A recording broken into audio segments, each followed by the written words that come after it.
வணக்கம் வணக்கம். GMP Mayavaram Manvasanai YouTube சேனலை பார்த்து சப்ஸ்கிரைப் செய்து ஷேர் செய்து கமெண்ட் செய்த அனைத்து நல்வுள்ளங்களுக்கும் நன்றி கலந்த வணக்கங்க. நிலம், நீர், குளங்கள், மழை, ஆகாயம், பூமி, காற்று, நெருப்பு எல்லாமே மனிதர்களை பக்குவப்படுத்துறதுக்காக தான் இந்த வாழ்க்கை. என்னோட கதையை நான் சொல்லிக்கிட்டு வரேன். யாரும் பார்க்க மாட்டீங்க, யாரும் ஷேர் பண்ண மாட்டீங்க. இருந்தாலும் பார்த்தவங்களுக்கு நன்றி உள்ளவனாக இருப்பேன். என்னையும் கொஞ்சம் வளர்த்து விடுங்க. அதாவது பாடி காக்கை நகர் எம்எஸ் அப்துல் மஜித் மரியம்மா அவங்களோட வளர்ப்பு மகனாக நான் மாறிட்டேன். என்னோட விருப்பப்படி தடைகள் இல்லாத அவங்க பிள்ளைங்களுக்கு 3 பேருக்கும் சுனத்து விட்டாங்க. ரஃபி பாய், ஃபாரூக் பாய், நஃபில் பாய், அதோடு சேர்த்து எனக்கும் சுனத்து விட்டாங்க. களிமா ஓத ஆரம்பித்தேன். பள்ளிவாசலுக்கு தொழ ஆரம்பித்தேன். அங்கே வர மனிதர்கள் எல்லாம் அஸ்ஸலாமு அலைக்கும் அஸ்ஸலாமு அலைக்கும் சொல்லுவாங்க. நம்மளை பார்த்து அஸ்ஸலாமு அலைக்கும் சொல்கிறாங்களேன்ட்டு எனக்கு சந்தோஷமாக இருக்கும். அந்த சந்தோஷத்தில் தான் நான் இஸ்லாத்தில் முழு மனதோட மாறினேங்கிறது ரொம்ப பேருக்கு தெரியாது.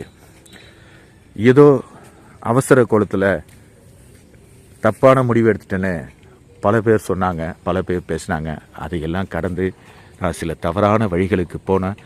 அதையும் மறந்து அதையும் அவங்க மன்னித்து எனக்கு பல நேரங்களில் பல விஷயங்களை செய்துக்கிட்டு இருந்தாங்க. அதுக்கு பிறகு வெல்டிங் கம்பெனியில் வேலை செஞ்சேன், டர்னர் கம்பெனியில் வேலை செஞ்சேன், பெரிய பெரிய நிறுவனங்களுக்கெல்லாம் வேலை செஞ்சேன். 5 ரூபா 10 ரூபா சம்பளம். அந்த சம்பளத்துக்கு நான் வேலை செஞ்சு வாழ்ந்துக்கிட்டு இருந்தேன். ஆனால் வயசு கோளாறு, என்னோட நிலை, காதல் என்ற ஒரு விஷ தன்மை கொண்ட ஒரு நோய் எனக்கு வந்தது. அந்த நோயினால் நிறைய பாதிக்கப்பட்ட, நிறைய அனுபவிச்ச, நிறைய சந்தோஷப்பட்ட. ஆனால் அந்த காதல்ங்கிற நோய் எனக்கு விஷமாகவே இருந்ததை தவிர என்னை மனிதனாக்கவே இல்லை. அதன் விளைவாக பாடியில் இருந்த எனது நண்பர்கள் சலீம், தாசு, மார்ட்டின், பழனி, காதர், ராஜன், மீரான், பாலமுருகன், உதயன், இன்னமும் நட்போடு இருக்கிற டேவிட், பரமேசு, ரமேஷு, அண்ணன் செல்வன் அண்ணன், இவங்க எல்லாருமே என்னோட நட்பு, என்னோட முயற்சிக்கு காதலர்கள் நல்வாழ் சங்கம்னு ஒரு சங்கம் திறந்தாங்க. நல்லா யோசிச்சு பாருங்க. தமிழ்நாட்டில் காதலர்களுக்குன்னு ஆள் இல்லை, காதலர்கள் சங்கம்னு ஒன்று ஆரம்பித்து சுமார் 250 பேரை உறுப்பினராக சேர்த்து அதை ரெஜிஸ்டர் பண்ணி அன்னைக்கு நான் தேடி எனக்கு இசையில் என்னோட மேடையை ஏற்றி அலங்கரித்த அண்ணன் தினகரன் அவர்கள் மூலமாக சசிரேகா அவர்களோட கச்சேரி வச்சு நான் பழக்கமான தீபன் சக்கரவர்த்தி அவர்களை அழைச்சிட்டு கச்சேரி வச்சு காதலர்கள் நல்வாழ் சங்கம்னு சங்கத்தை ஓப்பன் பண்ணி சுமார் ஒரு 25 காதலர்களுக்கு கல்யாணம் பண்ணி வச்சேன். அது அப்பாவுக்கு பிடிக்கல, அம்மாவுக்கு பிடிக்கல. இருந்தாலும் அம்மா எனக்கு தெரிஞ்சும் தெரியாமலும் உணவு கொடுத்துக்கிட்டு இருப்பாங்க. என்ன காவந்து பண்ணாங்க. அந்த சங்கத்தை திறந்து ஒரு பொண்ணு மாப்பிள்ளைய தூக்கிட்டு அந்த ஊரை விட்டே போயிட்டு திருவள்ளூரில் போயிட்டு ரிஜிஸ்டர் மேரேஜ் பண்ணி ஒரு 3 நாள் எல்லாரையும் வச்சுட்டு இருந்தோம். இந்த படத்தில் நீங்கள் பார்த்துருப்பீங்க, ஒரு காமெடி சீனு, வடிவேல் சீனு, நம்ம சிங்கமுத்து அண்ணன் நடித்த ஒரு படம். இதை நான் சொல்கிறேன். நாங்கள் ஒரு 15 பேர் திருவள்ளூர் போயிட்டோம். திருவள்ளூர்லேருந்து எங்களை பிடிச்சி ஜெயஸ்ரீ பிரபாகரன், அண்ணன் சிவவடிவேலு, அண்ணன் ஏழுமலை, இவங்கெல்லாம் ஏற்பாடு பண்ணி எங்களை கண்டுபிடிச்சி நாங்கள் வந்துக்கிட்டு இருக்கோம். அப்படி வந்துக்கிட்டு இருக்கும்போது வானாகரம் எங்கள் பெரியம்மா வீடு, எங்கள் அம்மாவோட லாத்தா அவங்க வீட்டில் போய் பார்க்க போகிறேன். அவங்க கடையில் இருக்காங்க. என்னடா நாங்கள் இல்லைம்மா பசிக்குது, ஒரு 10 பேர் 5 பேர் வந்திருக்குறோம் அப்படின்னேன். சரிடா நம்ம ஹோட்டலில் போய் சாப்பிட்டு போடான்னு சொல்கிறாங்க. வானாவரம் சிக்னலில் அந்த ஹோட்டல் இருக்குது. அந்த ஹோட்டலில் போயிட்டு நான் வந்து கேட்குறேன், அம்மாட்ட சொல்லிட்டேன் எங்களை சாப்பிட சொன்னாங்க அப்படின்ட்டு. சாப்பிட சொன்னாங்கன்னா சரி சாப்பிட்டுங்கன்னாங்க.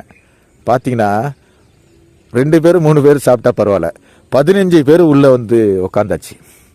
ஏன்னா 2-3 நாளாக சரியான சாப்பாடு கிடையாது. திருவள்ளூரில் ஹோட்டலில் சாப்பிட்டு பசியும் பட்டினியமாக வந்தோம். அந்த மாதிரி சூழலில் தான் நாங்கள் அந்த ஹோட்டலில் போயிட்டு இருந்த எல்லாத்தையும், வியாபாரத்துக்கு ஒரு 20 பேர் 50 பேர் சாப்பிடுவாங்களா, அந்த வியாபாரத்துக்கு வச்சுருந்த அத்தனை உணவுகளையும் நாங்கள் 15 பேர் சாப்பிட்டுட்டோம். சாப்பிட்டுட்டு பில்லு, அப்போ என்னடா ஒருத்தர் 2 பேருன்னு சொன்னதும்மா, நீ என்னடா அத்தனை பேர் ஆசிட்டு வந்துட்ட அப்படின்னாங்க. அது ஒரு காமெடி சீன் இல்லை, இப்படியெல்லாம் என் வாழ்க்கை வாழ்ந்தேன், இப்படியெல்லாம் இருந்தேன். அன்னைக்கு அந்த அம்மா, எங்கள் பெரியம்மா சொன்னாங்க, சரி விடுமா பரவாயில்ல, பசங்க பசியோடு இருந்திருக்கானுங்க, சாப்பிட்டு வந்துட்டானுங்க. இந்த கதை தான் வடிவேடு படத்தில் சிங்கமுத்து நடித்த அந்த கதை. இப்போ புரியுதுங்களா? இப்படி தான் என்னோடய சினிமா வாழ்க்கை போனது. ஆனால் இப்போ விஷயத்துக்கு வரேன். அப்போ அந்த காதலர்கள் சங்கம் திறந்து அந்த குரூப்பை, அந்த 15 பேரும் ஊருக்குள்ளே வர்றதுக்குள்ளே பாடி காக்காப்பழத்தில் போலீஸ் அதிகாரி, அப்போ தீப்புச்சத்திரம் போலீஸ் ஸ்டேஷன் கணேசன், அப்புறம் இங்கே உள்ள அதிகாரி, இவங்க எல்லாமே வந்து தூவம்சம் பண்ணிட்டாங்க. எல்லாருக்கும் உடச்சி அடித்து பிடிச்சி ஊரே ரணகலம் ஆயிடுச்சு. எங்கள் வாப்பா இன்னைக்கு சிறுபான்மை பிரிவு தலைவராக அம்பத்தூர் டவுன்ஷிப்பில் இருந்தனால ஓரளவுக்கு பாதுகாத்து அந்த பொண்ணு மாப்பிள்ளையே சிவவடிவேலு வீட்டில் திமுகக்காரு கொரட்டூரில் இருக்காரு. அவங்க ஹோலி ஃபைனான்ஸ்னு வச்சுருந்தாங்க. அந்த ஃபைனான்ஸுக்கு அவர் தான் இன்சார்ஜ், ஃபுல் கண்ட்ரோல் அவர் தான். அவர் வீட்டில் வச்சுருந்து அதுக்கப்புறம் அவங்க அப்பா அம்மாவை வச்சு அந்த பொண்ணு மாப்பிள்ளையை அனுப்பி வச்சேன். இது வந்து ஷாஜகான் திரைப்படத்தோட கரு. இதுதான் காதலர்கள் சங்கம் திறந்து அந்த சங்கத்தின் மூலமாக நான் திருமணம் பண்ணி வச்சு இந்த விஷயத்தை வந்து நான் எனது நண்பர் ரவிராஜா என்கிறவர், அப்போ வந்து விஜய் கம்பனில் அவர் இருக்கிறாரு. விஜய் கம்பனில் இருக்காருன்னா விஜய் வந்து நடிகராக ஆகலை அப்போ. ஆனால் எஸ்.ஏ. சந்திரசேகரோட படங்கள் ஃபோட்டோஸ் எல்லாமே ஒரு ஆல்பமாக ரெடி பண்ணிட்டு இருந்தவர் தான் ரவிராஜா என்கிற ஒரு பிஆர்ஓ. இது ஒரு பக்கம் இருக்கட்டும். இப்போ இந்த விஷயத்துக்கு வரேன். இப்போ நான் வந்து காக்காப்பழத்துலேருந்து வெளியேறேன். அப்படி வெளியேறும்போது நான் என்ன பண்ணுறது, சலீம் என்ன சொன்னாப்புல, டேய் டி ராஜேந்திரே போய் சேர்ந்துடுறா, டி ராஜேந்திர தானே வந்த அப்படின்னாரு. அப்போ டி ராஜேந்திர சந்திக்க போகிறேன். டி ராஜேந்திர என்ன சொல்லிட்டாரு, அப்பா நான்லாம் உன்னை வேலைக்கு வச்சுக்கணும், அசிஸ்டண்ட்டாக சேர்க்கணுன்னா எங்கள் அப்பனை தான் தெரியுமில்ல உனக்கு, போயிட்டு அவர்கிட்ட ஒரு லெட்ரு வாங்கிட்டு வா அப்படின்ட்டாருங்க. திரும்ப சென்னையிலேருந்து மயிலாடுதுறைக்கு அதே ரயில், அதே பயணம். ஆனால் ஒரு தைரியத்தோட லெட்ரு கேட்டு வாங்கிட்டு வந்துட்டுனா உதவி இயக்குனராக சேர்ந்துடலாங்கிற ஒரு நம்பிக்கையோட திரும்ப நான் மயிலாடுதுறை வந்தேன். நலுத்துக்குடி போனேன். எங்கள் மாமாலாம் ஒரு விதமாக பேசினார். நான் பார்த்த பட டிக்கெட்டு, நான் வாழ்ந்த வாழ்க்கை, நான் இப்படி இருக்கேன் அப்படி இருக்கேன்ட்டு எங்கள் மாமா கிட்டலாம் எடுத்து காட்டினேன். எங்கள் மாமன் பொண்ணு, எங்கள் அத்தை, அக்கா எல்லாத்தையும் சொன்னேன். நான் வந்து இந்த லெட்டரை மட்டும் வாங்கிட்டு போயிட்டேன்னா அதுக்கு பிறகு நான் பெரிய ஆள் என்ன. ஆனால் அந்த லெட்ரு கிடைக்கிறதுக்கு 6 மாதம் ஆச்சுங்க. டி ராஜேந்திரகிட்ட வேலைக்காக அசிஸ்டண்ட்டாக சேருவதற்கு கடிதம் கேட்டு அலைஞ்சி அந்த நலுத்துக்குடி கிராமத்தில் நான் போய் பார்க்காத மிராசர்களில், போய் கேட்காத மிராசர்களில், நான் பாடி காட்டாத மனிதர்கள் இல்லை, என் கதை கேட்காத மனிதர்கள் இல்லை, ஆடு மாடு செடி கொடி அத்தனையும் நேச்சு இந்த 6 மாதமும் திரும்ப விவசாயத்தை கையில் எடுத்து வெற்றிகரமாக விவசாயம் பண்ணாங்க. அந்த விவசாயம் பண்ணும்போது தான் என் வாழ்க்கை மிக சந்தோஷமாக இருந்தது. நான் இயக்குனர் ஆயிடுவேன்னு நினச்சேன். நடந்ததா நடக்கலையாங்கிறது நிலம் என்ற தொடரின் முயற்சி. நன்றியுடன் அப்துல்லா.